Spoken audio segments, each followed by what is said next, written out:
Hello everyone, welcome to YouTube channel civil service education, जहां आपको UPSC and other civil service examinations related current affairs और भी बहुत कुछ मिलेंगे। आज का हमारा टॉपिक है current affairs of 23 January 2021। Video के आखिर में एक मोटिवेशनल कोट भी दिया गया है जो आप जरूर देखें, जो आपके फ्यूचर को ब्राइट और गोल्स को अचीव करने में हेल्प करेगी। पहला point, no further concessions to offer, government tells protesting farmers. The negotiation between central ministers and farm unions came to a standstill on Friday, with the government saying it had no further concessions to offer beyond the proposal to suspend the three contentious or controversial agricultural reform laws for 12 to 18 months. So, central ministers और farm union के बीच में negotiation हुआ, फिर से एक meeting हुई और उसमें गवर्नमेंट ने कहा कि हमारे पास और कोई रास्ता नहीं है और कोई उपाय नहीं है सिवाय जो कंट्रोवर्शियल लॉज है, जो एग्रीकल्चर लॉज है, उसको 12 से 18 मंथ तक हम लोग डिले कर सकते हैं, सस्पेंड कर सकते हैं। इसका मतलब अगर ये किया गया तो 18 मंथ के बाद, 12 या 18 मंथ के बाद फिर से ये 3 लॉ वापस आ सकती है। ये 3 लॉ 18 मंथ के बाद लागू किया जा सकता है। फिलहाल के लिए सस्पेंड कर दिया जाएगा, लेकिन फार्म यूनियंस ने ये प्रपोजल को एक्सेप्ट नहीं किया। उन्होंने कहा कि नहीं, हमें पूरी तरीके से ये तीनों लॉ को हटाना है। ये 3 लॉ को कभी भी आप लागू नहीं कर सकते। सो फिर से फार्म यूनियंस और गवर्नमेंट के बीच में एक कहासुनी हो गई। वो लोग नहीं मान रहे, ये लोग भी नहीं मान रहे। वो कह रहे हैं कि हम लोग बस सस्पेंड कर सकते हैं कुछ दिनों के लिए, कुछ महीने के लिए, उसके बाद फिर हमें लागू करना है। इससे अच्छा उपाय और नहीं है हमारे पास। लेकिन फार्म यूनियन ने कहा कि नहीं, आप ये लॉस कभी भी नहीं ला सकते।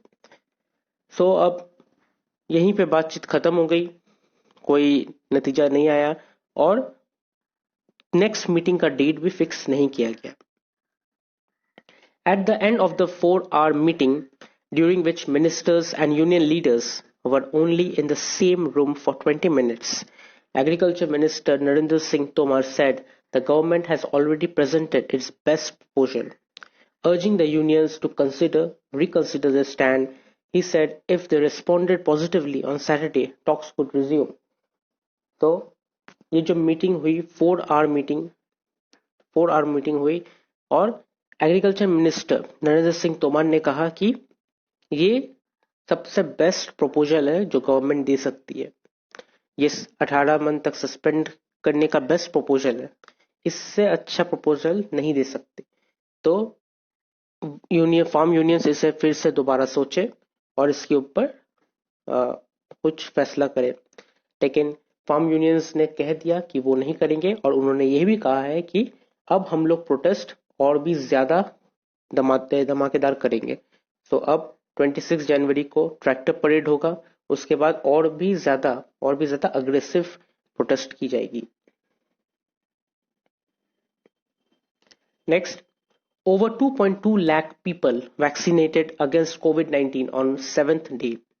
Total vaccination crossed 12.7 lakh.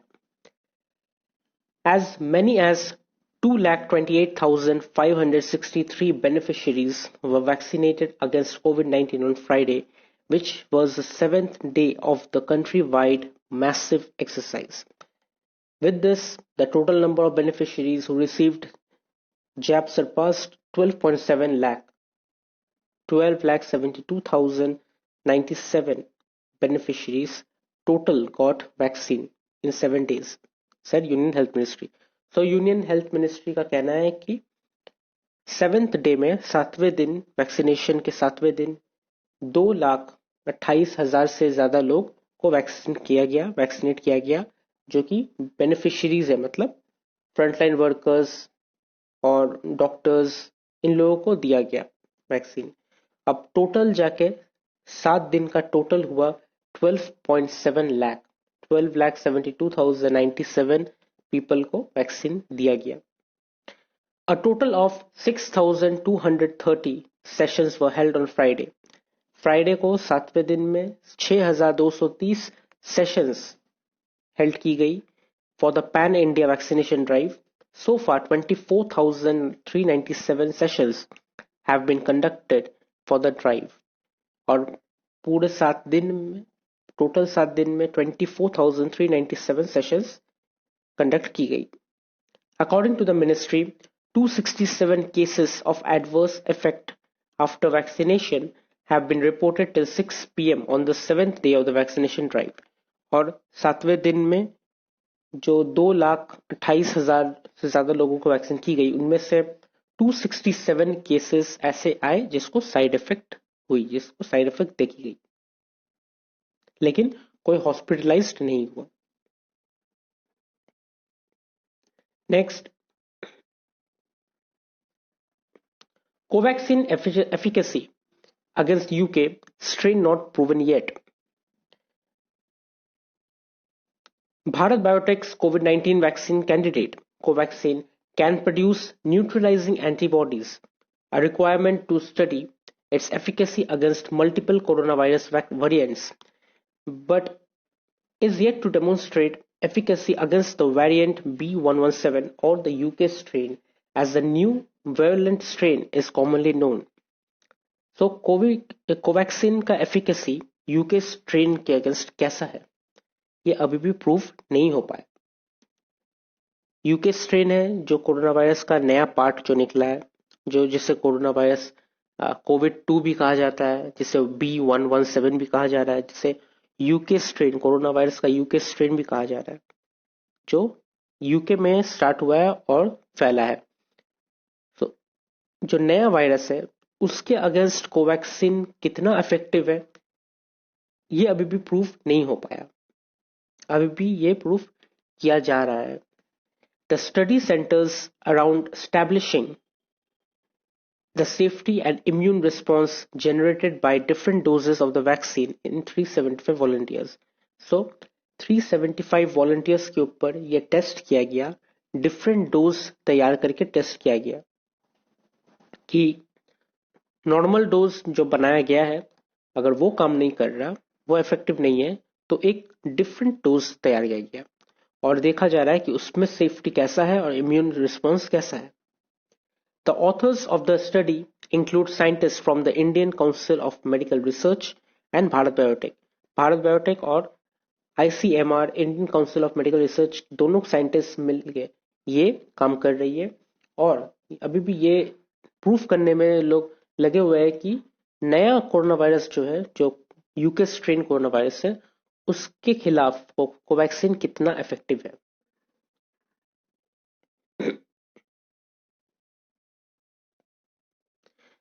Myanmar, Mauritius and Seychelles receives Covishield. Large consignments of Covishield vaccine doses were flown to special Indian aircraft to Seychelles, Mauritius and Myanmar on Friday. The shipments of the vaccine manufactured by the Serum Institute of India in Pune is part of the vaccine Maitri diplomacy that the Ministry of External Affairs said will also cover Africa, which is need to affordable COVID-19 vaccine doses. So, India ने एक large consignment complete किया. उन्होंने एक special plane के जरिए, special aircraft के जरिए सेचेलीज, Mauritius और म्यांमार में कोविशील्ड वैक्सीन भेजी फ्राइडे को. और ये कोविशील्ड वैक्सीन जो मैन्युफैक्चर किया गया है सीरम इंस्टीट्यूट ऑफ इंडिया की तरफ से, जो वैक्सीन मैत्री डिप्लोमेसी का एक पार्ट है. और मिनिस्ट्री ऑफ एक्सटर्नल अफेयर्स ने यह भी कहा कि वो लोग अफ्रीका को भी कवर करेंगे, बिकॉज अफ्रीका को ऐसा वैक्सीन चाहिए जो अफोर्डेबल हो, ऐसा नहीं जो बहुत ज्यादा महंगी हो. सो मिनिस्ट्री ऑफ एक्सटर्नल अफेयर्स ने कहा कि वो लोग जैसे एशिया को कवर कर रहे हैं वैसे अफ्रीका को भी कवर करेंगे और ब्राजील को ऑलरेडी भेज चुके हैं. Today consignment of 15 lakh doses of Myanmar, 1 lakh doses to Mauritius and 50,000 doses to Seychelles are been airlifted. So, India की तरफ से म्यांमार को 15 लाख डोजेस ऑफ वैक्सीन दी गई, मॉरिशियस को 1 लाख डोजेस एंड सेचेलिस को 50,000 डोजेस वैक्सीन दी गई. said official spokesperson Anurag Srivastava, who reiterated that there is interest in many countries in accessing vaccine from India. और ये रिपोर्ट ऑफिशियल स्पोकपर्सन अनुराग श्रीवास्तव ने दिया है और उन्होंने ये भी कहा कि और भी बहुत कंट्रीज है जो इंटरेस्टेड है इंडिया के वैक्सीन को एक्सेस करने के लिए, लेने के लिए.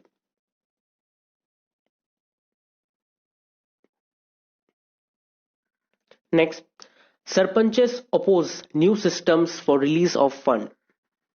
The Sarpanches of village panchayat in Rajasthan have taken exception to the state government's decision to discontinue the direct transfer of money to the panchayat bodies and introduce new arrangement for release of funds for development works in the rural areas through personal deposit PD accounts. So state government ने जो village panchayat के सरपंच को direct money transfer करते थे village के development के लिए, कोई नया अरेंजमेंट के लिए जो पैसे दिए जाते थे, जो डायरेक्ट ट्रांसफर किया जाता था स्टेट से सरपंच को डायरेक्ट दिया जाता था. अब ये कहा जा रहा है कि वो डायरेक्ट ट्रांसफर बंद करके पर्सनल डिपॉजिट की जाएगी. पर्सनल डिपॉजिट में जाके दिया जाएगा और उसमें से डेवलपमेंट वर्क किया जाएगा. सो सरपंच, विलेज सरपंच ने, पंचायत ने ये चीज को अस्वीकार किया, कहा कि नहीं, हम ये नहीं मानेंगे. क्यों? Sarpanches in several districts submitted memorandums to the collectors and MLAs and boycotted the work of panchayat on Thursday. तो थर्सडे को सरपंच ने बहुत एक दो डिस्ट्रिक्ट के सरपंच, बहुत ज्यादा सरपंच है, उन्होंने कलेक्टर्स और एमएलएस को मेमोरेंडम भेजा, लेटर भेजा और कहा कि हम लोग पंचायत को बॉयकॉट कर रहे हैं, यहाँ पे पंचायत नहीं बैठेगी. अ डेलीगेशन लेड बाय सरपंच संघ president बंदशर घड़वल submitted a memorandum to the Jaipur collector while affirming that new arrangement would divest over 11,300 panchayat heads of their powers. So, sarpanch संघ जो है, जो प्रेसिडेंट है भानुशर घड़वल, उन्होंने कहा, जयपुर कलेक्टर को लेटर सेंड करके कहा कि अगर ये जो नया सिस्टम लागू हुआ तो 11,300 पंचायत हेड यानी कि सरपंच पंचायत छोड़ देंगे, वो लोग काम नहीं करेंगे. सो ये ऐसा क्यों है? क्योंकि पर्सनल डिपॉजिट अकाउंट में जो पैसे दिए जाएंगे वो यूज करने के लिए, अगर आप सोचिए पर्सनल डिपॉजिट से पैसे उठा के कोई डेवलपमेंट के लिए यूज कर रहे हो, तो आपको वो डेवलपमेंट के लिए सैंक्शंस करना पड़ेगा, वो काम के लिए सैंक्शन करना पड़ेगा और वो सैंक्शन करने में बहुत ज्यादा टाइम भी लॉस्ट होता है और एनर्जी भी वेस्ट होता है. जैसे हम लोग सभी को पता है, गवर्नमेंट काम में अगर कोई काम गवर्नमेंट के थ्रू किया जाए तो कितना लेट होता है. और ये तो सरपंच की बात आ गई, ये तो विलेज की बात आ गई. जब शहरों में लेट होता है तो विलेज में तो और भी ज्यादा लेट होगी. सो ये एक वेस्ट ऑफ टाइम और वेस्ट ऑफ एनर्जी है. और अगर डायरेक्ट ट्रांसफर ऑफ मनी आया तो सरपंच डायरेक्टली डेवलप कर सकते हैं, कोई सैंक्शंस की जरूरत नहीं पड़ेगी, डायरेक्टली वो काम कर सकते हैं, अरेंजमेंट कर सकते हैं. तो इस वजह से ही सरपंच ने ये लॉ को अस्वीकार किया, ये अरेंजमेंट को, और कहा कि जो पहले था वही कर दिया जाए. Next, navy to highlight operations of 1971 war. The navy proved its mettle as a credible force to reckon with in the 1971 war, proving its combat efficiency. Hence, the Navy's tableau at the Republic Day Parade aims to showcase its role during the 1971 Indo-Pak War, said Vice Admiral S.N. Ghormade, Controller of Personnel Services. So, Indian navy ने ये decide किया कि इस बार के Republic day parade में वो 1971 के जो इंडिया पाकिस्तान वॉर हुई थी उसमें जो इंडियन नेवी का जो रोल था उसको दर्शाएंगे. रिपब्लिक डे में रिपब्लिक डे के परेड में उनका जो रोल था 1971 वॉर में इंडियन नेवी का, वो दर्शाया जाएगा, वो दिखाया जाएगा कि कैसे उन लोगों ने काम किया. This coincides with the Golden Jubilee celebration of the 1971 Liberation War of Bangladesh. और ये कोइंसाइड होता है, मिलता है 1971 लिबरेशन वॉर, बांग्लादेश ने जो वॉर लड़ा था ईस्ट पाकिस्तान से बांग्लादेश बनने का 1971 वॉर में, तो उसके साथ भी एक कोइंसाइड होता है ये दो इवेंट. सो उस इवेंट को, बांग्लादेश के इवेंट को ऑब्जर्व किया जाता है स्वर्णिम विजय वर्ष के रूप में. सो coinciding with the celebration, a tri-service contingent of the Bangladesh Armed Force is taking part in the parade on Rajpath this year. So इस साल जब ये दो इवेंट एक साथ मिल रही है, तो बांग्लादेश की जो आर्म्ड फोर्स है, ट्री सर्विस कंटिजेंट, वो भी इस परेड में हिस्सा लेंगे, राजपाथ में इस साल हिस्सा लेंगे. Offensive post against Bihar ministers may lead you to jail.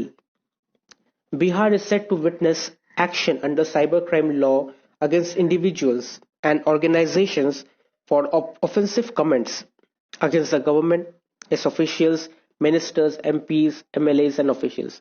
So, Bihar government ने एक नया साइबर क्राइम लॉ निकाला है कि अगर कोई भी इंडिविजुअल या कोई भी ऑर्गेनाइजेशन बिहार के गवर्नमेंट, उसकी ऑफिशियल्स, उसके एमएलएज, एमपीज, मिनिस्टर्स के खिलाफ कोई भी एक गलत शब्द निकाली या उन लोगों के अगेंस्ट खड़े होने की कोशिश की, तो उन्हें अरेस्ट करके जेल में डाल दिया जाएगा.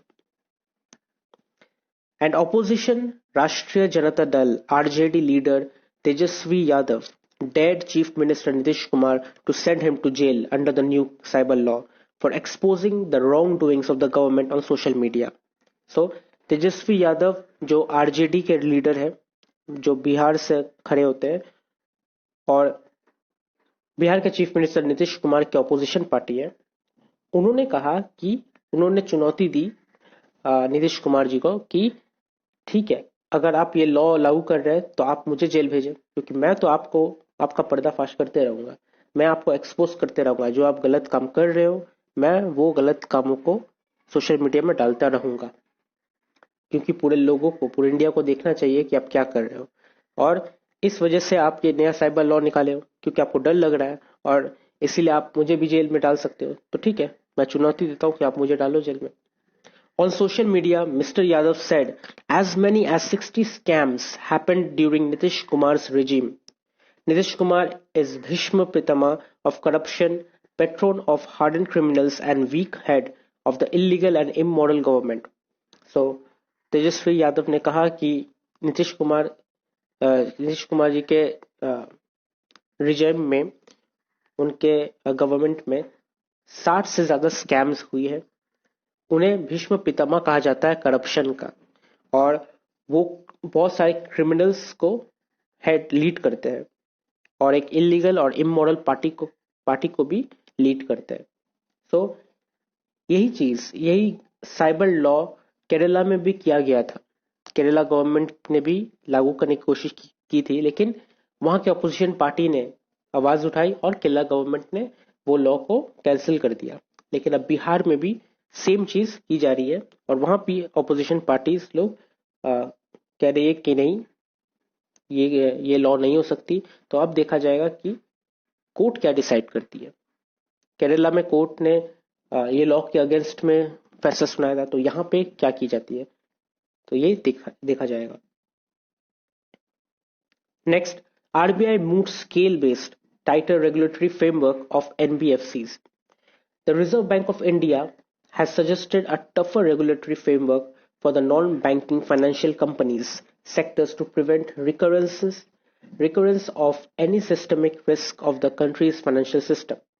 तो रिजर्व बैंक ऑफ इंडिया ने सजेस्ट किया कि अब वो लोग एक बहुत ही स्ट्रिक्ट, बहुत ही टफ रेगुलेटरी फ्रेमवर्क तैयार करेंगे नॉन बैंकिंग फाइनेंस कंपनीज के लिए, जो कंट्री का फाइनेंशियल सिस्टम को सेफ रखेगा, कोई रिस्क में नहीं लाने देगा. The regulatory and supervisory framework of NBFCs will be based on a 4-layer structure. So ये जो रेगुलेटरी है, सुपरवाइजरी फ्रेमवर्क है एमबीएफसी का, ये 4-layer स्ट्रक्चर है.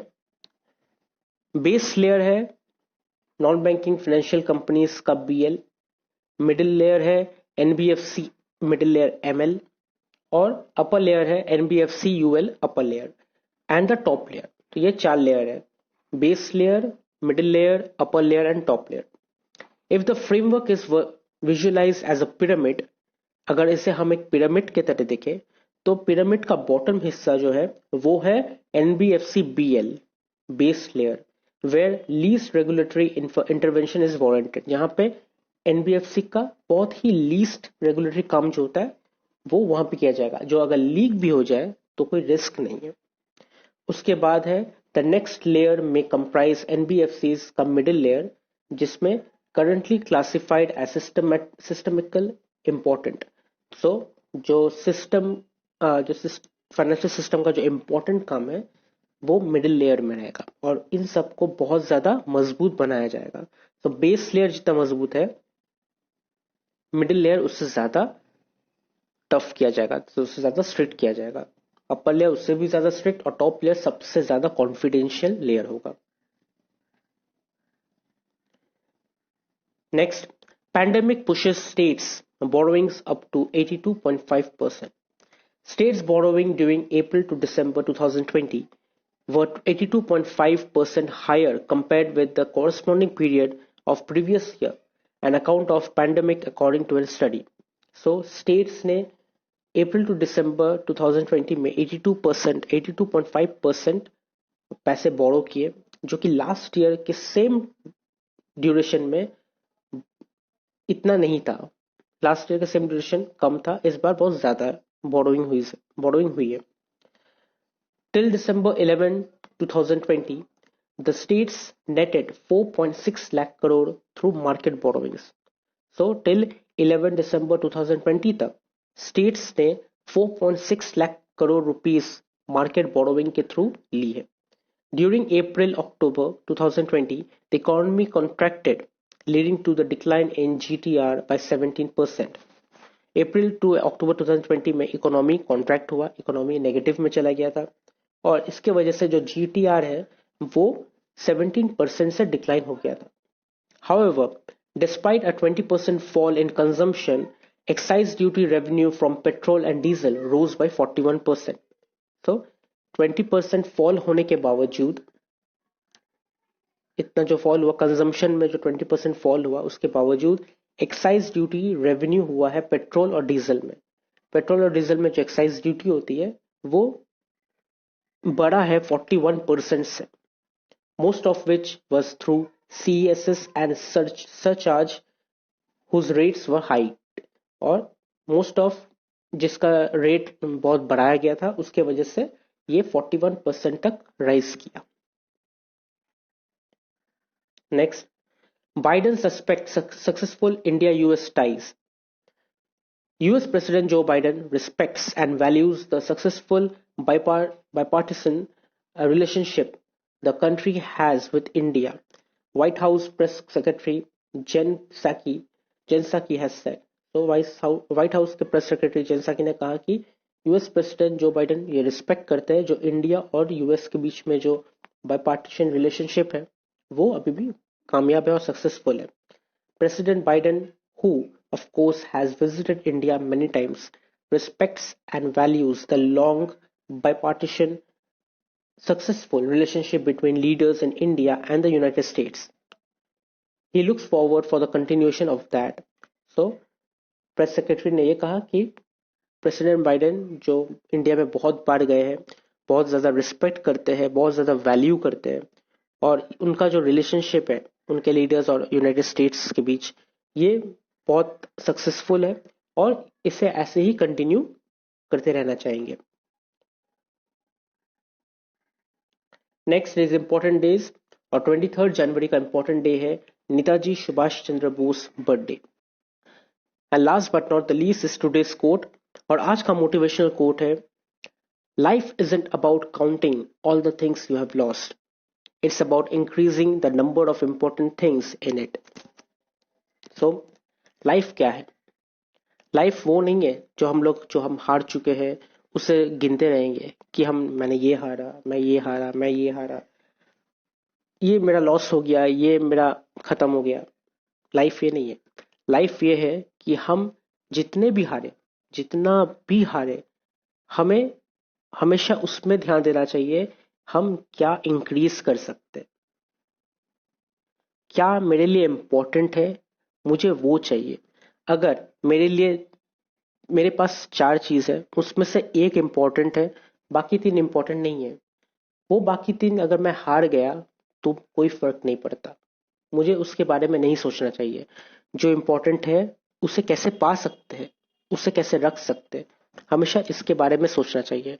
और जो इम्पोर्टेंट है वही चीज को मेरे पास उसका अमाउंट बढ़ाने के लिए हमेशा सोचना चाहिए कि मैं ये चीज कैसे इंक्रीज कर सकता हूँ और सक्सेस कैसे हासिल कर सकता हूँ। जो गया वो मेरा नहीं है, वो मेरे लिए नहीं था, इसलिए वो गया, मुझे फर्क नहीं पड़ता। लेकिन जो मुझे चाहिए वो मैं कैसे ला सकता हूँ, कैसे अरेंज कर सकता हूँ, कैसे इंक्रीज कर सकता हूँ, हमेशा इसमें फोकस रखना चाहिए। और यही लाइफ है। जो हार गया उसे जाने दो, जो जीत गया उसे लाओ, लाइफ तब सक्सेसफुल बनेगी। तो अगर आपको ये वीडियो अच्छी लगी तो आप इसे लाइक कीजिए, शेयर कीजिए, कमेंट कीजिए और सब्सक्राइब जरूर कीजिए। Thank you.